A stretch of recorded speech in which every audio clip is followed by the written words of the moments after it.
Tenho certeza que todos nós já tivemos experiências estranhas ou pensamentos estranhos quando ouvimos falar sobre Jeffrey Dahmer, o canibal de Milwaukee, por ir em contra a natureza e senso comum de não nos alimentarmos de carne humana. Loucura, não é? Já se perguntou o que passa na cabeça de pessoas que comem carne humana? Por mais que enxerguemos isso como um ato cruel e desumano, muitas culturas da antiguidade tratavam isso de forma comum.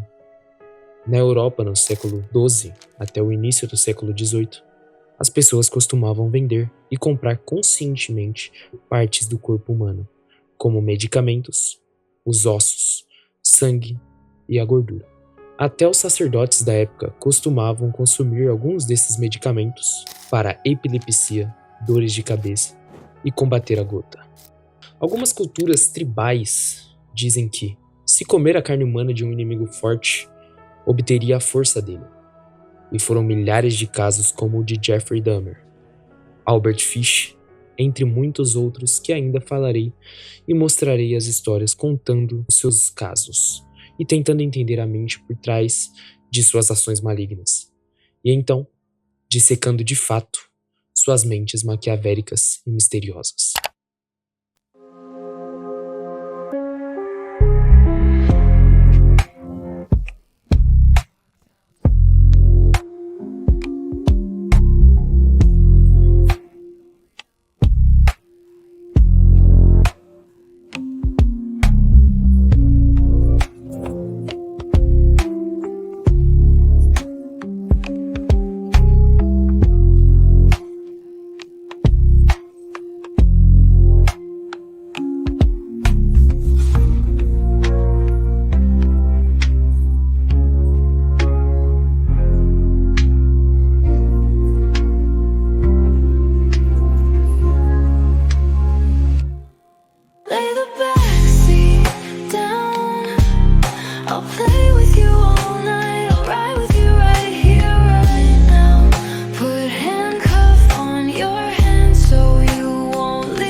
Caso Mohammed Farman Ali e Mohammed Arif.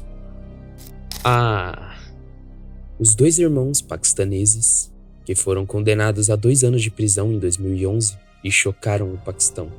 Condenados não pelo crime de homicídio, mas pelo crime de profanar um túmulo em um cemitério local, roubando o cadáver e dele fazer um curry de carne.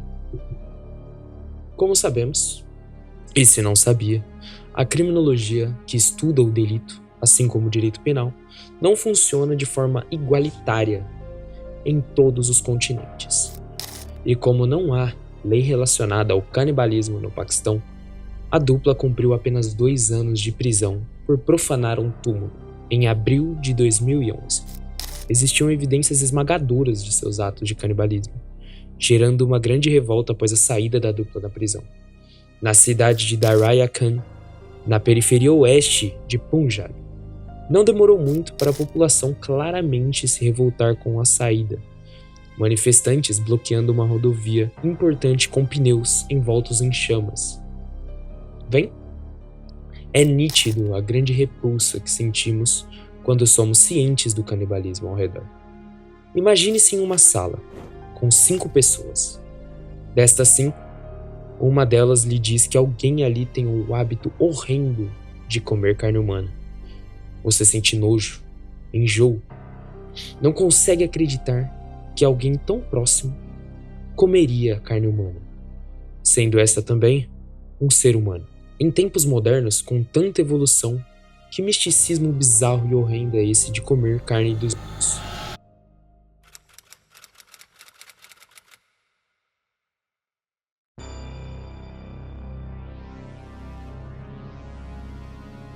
Lembro-me de assistir um filme que contava sobre um desastre que aconteceu nos Andes.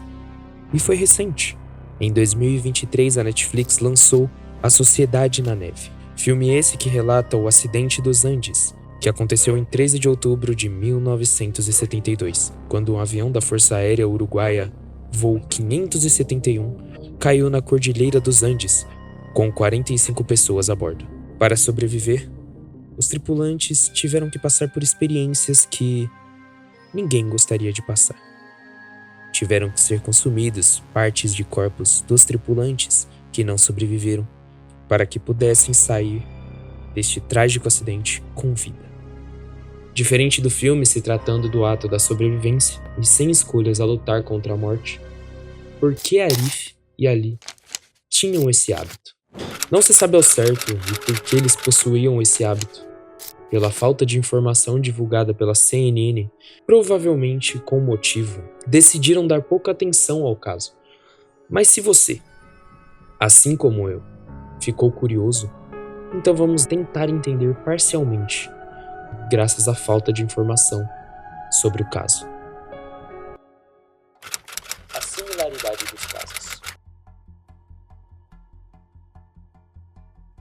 Suspeitos de consumirem cadáveres, Mohamed Arif Ali, de 35 anos, e seu irmão Mohamed Farman Ali, de 30 anos, já haviam sido presos uma vez por invadir um cemitério e se apossar de um corpo em decomposição, e cometerem o canibalismo com o cadáver. Após 2 anos de prisão, foram soltos, mas não demorou muito para voltarem às investigações, graças ao cheiro e comportamento dos dois, sendo conduzida uma investigação à casa dos irmãos Ali, onde foram encontrados restos mortais. Mas como chegaram até Mohamed Farman Ali e Mohamed Arif Ali?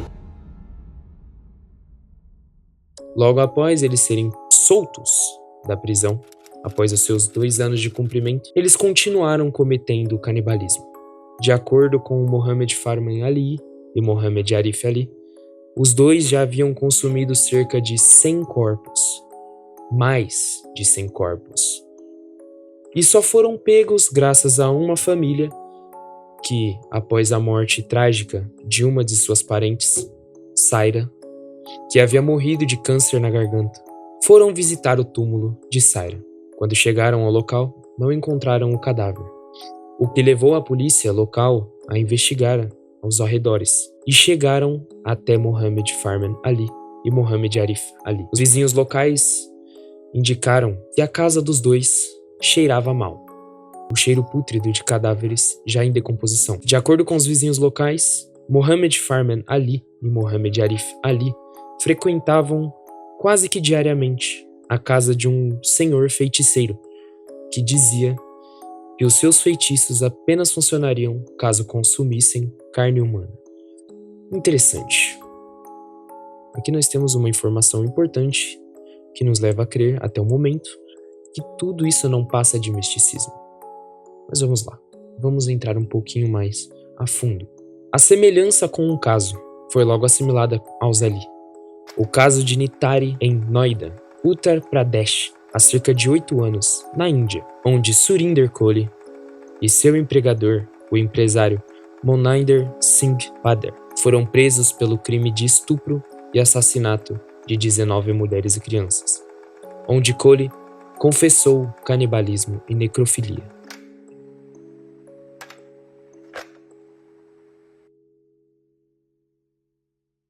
É difícil encontrar notícias em portais, gravações ou falas sobre o caso. Talvez por um motivo. Por se tratar de um caso tão delicado, talvez a melhor ação seja deixar o caso baixo e não comentar sobre. Apenas tomar as medidas necessárias para que nunca mais ocorra. Mas assumo que esse caso me deixou com uma grande interrogação na cabeça. O que levou os irmãos Ali a cometerem o canibalismo? Conceito psicológico do canibalismo. A psicose Wendigo.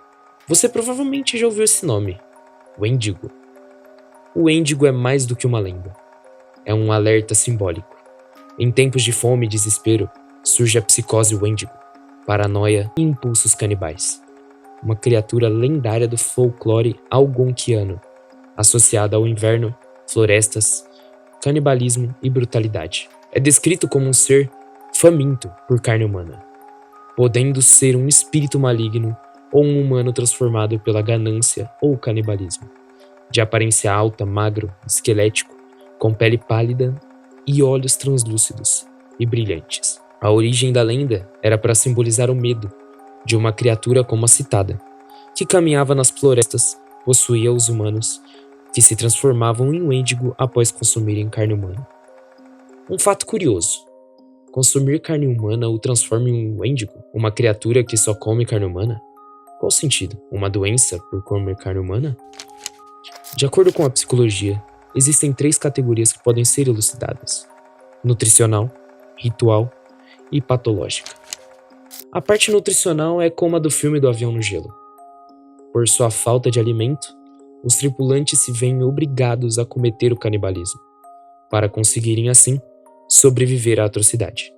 Mas isso não é o caso dos ali. A parte ritualística está ligada à cultura, como por exemplo de algumas tribos indígenas, como a tribo Wari no Brasil, que praticava endocanibalismo, onde consumia os restos mortais de seus próprios parentes como uma forma de lidar com a dor da perda e manter a memória do falecido. Religião. No Paquistão temos diversas religiões predominantes, como o islamismo, na vertente sunita, também tendo a vertente xiita.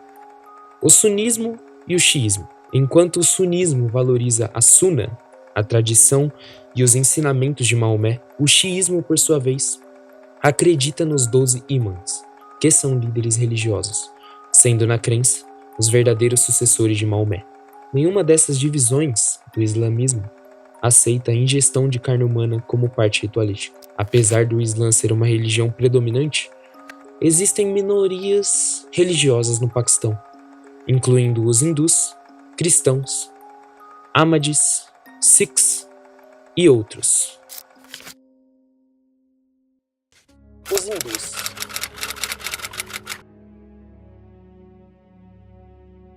Eles meditam, comem, dormem e se entregam ao sexo em meio a cadáveres em chamas em crematórios a céu aberto. Eles andam nus, comem carne humana, usam humanos como tigelas e fumam maconha. Eles emergem de sua existência isolada somente durante Kumbh Mela, os principais festivais do hinduísmo, que ocorrem em 4 locais diferentes na Índia, cada um deles sempre a cada 12 anos. Os hindus veem a prática como uma transcendência às leis da pureza, a fim de alcançar a iluminação espiritual sendo um com Deus. De fato, poderiam os ali praticarem esses atos como uma transcendência para ser só um com Deus? Como não temos tanta informação sobre, apenas nos resta deduzir. Seria difícil deduzir ou tirar prova que os irmãos seguiam o hinduísmo, já que a religião é uma minoria no país do Paquistão, por suas perseguições, sequestros e relatos de estupro. Os praticantes do hinduísmo no Paquistão vêm lutando pelos seus direitos, e é intrigante, devido às dificuldades das práticas, pensar que os irmãos hinduístas foram soltos e tão pouco punidos ou investigados no país que ainda passa por melhorias ao hinduísmo. Apenas 1,2% de 1,96 milhões de paquistaneses buscam e praticam o hinduísmo. E aí? O que você acha? São hinduístas? Não são? Sua prática se encaixa? Ou não? Vamos partir ao princípio psicológico, que é o que tanto me deixa curioso. Psicopatologia. O canibalismo patológico está enraizado em alguma forma de psicopatologia, no cerne da motivação da pessoa. Como alguém que é agudamente psicótico ou comete o ato de canibalismo para representar parafilia. A parafilia, o desejo sexual, como vimos em algumas cenas da série da Netflix, Dahmer. Alguns estudos dizem que certos indivíduos representam a parafilia, ou seja, seu desejo sexual, na prática do canibalismo. Sadismo, masoquismo, fetichismo. Mas não é estranho pensar no canibalismo como representação psicótica à parafilia. Dentre os tipos de transtornos psicóticos, temos a psicose canibal, ou como vimos, a psicose Wendigo, onde o indivíduo sente um desejo incontrolável de comer carne humana, quase como se estivesse sendo possuído por um espírito maligno. geralmente em surto psicótico, muitas vezes com histórico de esquizofrenia, trauma ou isolamento extremo. Nesse caso, não é a motivação do prazer sexual, mas por delírios mentais. E temos o caso da parafilia canibalística, ou o canibalismo erotizado. Uma parafilia rara em que o indivíduo sente excitação sexual com a ideia de consumir carne humana, ou de ser consumido. Pode se manifestar por meios de fantasias, desejos ou atos reais. Em alguns casos envolve consentimento da vítima, como no caso de Armin Mewis, na Alemanha. Não envolve necessariamente delírio ou psicose. O indivíduo pode sim estar 100% lúcido, mas com uma sexualidade totalmente fora do controle, sendo classificado como um transtorno parafílico, quando causa sofrimento ou envolve risco real. Vamos a um exemplo. Alguém que sente prazer ao imaginar cenas de mutilação e consumo da carne do parceiro, muitas vezes combinado com fetiches de dominação, submissão ou morte.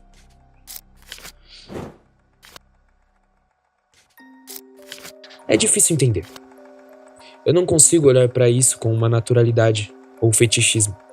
Graças a Deus. É impensável pensar nos atos deles seguindo a base da criminologia, reintegrá-los na sociedade. Presos uma vez em 2011 por roubar um cadáver de um túmulo, soltos 2 anos após, e logo após a prisão, novamente retornaram a cometer o canibalismo. Vem? A reintegração, nesse caso, é uma perca de tempo.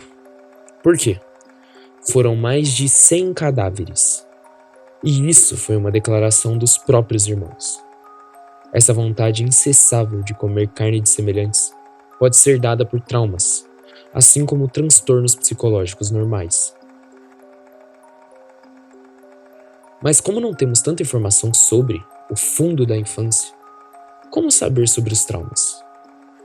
A infância não foi divulgada, mas informações de terceiros dizem que os irmãos já foram casados e agrediam suas esposas. Não é muito incomum. Um dos irmãos morava com a irmã, que também foi morta, encontrada após a segunda prisão, afogada. Estranho, não? Por mais que os irmãos não tenham sido acusados por nenhum dos 100 corpos encontrados pelo crime de homicídio, calha pensarmos que... será? O outro irmão morava com a esposa e filho, porém a esposa pediu a separação e levou assim a criança com ela. Os 2 irmãos, então, desempregados, passaram a morar juntos e ali se iniciou sua trajetória de cadáveres. Vizinhos não denunciaram por quê? Justamente por não terem leis que punissem devidamente os atos canibais.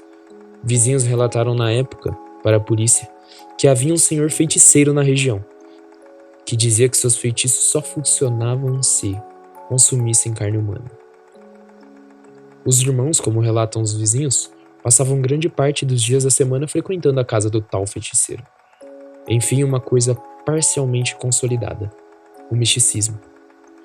Porém, logo após a prisão dos 2, o feiticeiro nunca mais foi visto.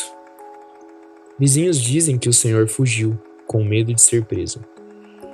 Condenados por violação de túmulos por 12 anos, não ficando comprovado por nenhum homicídio. E o caso surpreendente? Foram soltos em 2014 e ficaram incondicional. E logo após, novamente os relatos de cheiro podre, levando os policiais a encontrar novamente o cadáver de uma criança, mais especificamente a cabeça de uma. Tentativa falha de reintegração na sociedade. Vem, mesmo com tantas chances de pensarem e repensarem seus atos, continuavam incansavelmente a consumir cadáveres humanos. O destino de Arif e Ali foi pagar seus crimes até o ano de 2020, onde foram soltos e não se sabe mais o que aconteceu com os 2. Sabe-se que os vizinhos não os aceitaram mais pelas regiões. Se coloque no lugar de Arif e Ali. Feche seus olhos e tente pensar como eles. Qual o sentido do consumo da carne humana? Seriam hindus? Estariam possuídos por um espírito maligno, o índigo? Parafilia? Um desejo sexual pelo consumo de carne humana? Seria isso um trauma? O desejo imparável de consumir carne humana é o mais explicável ao caso. E ao senhor feiticeiro, que aparentemente despertou o interesse deles?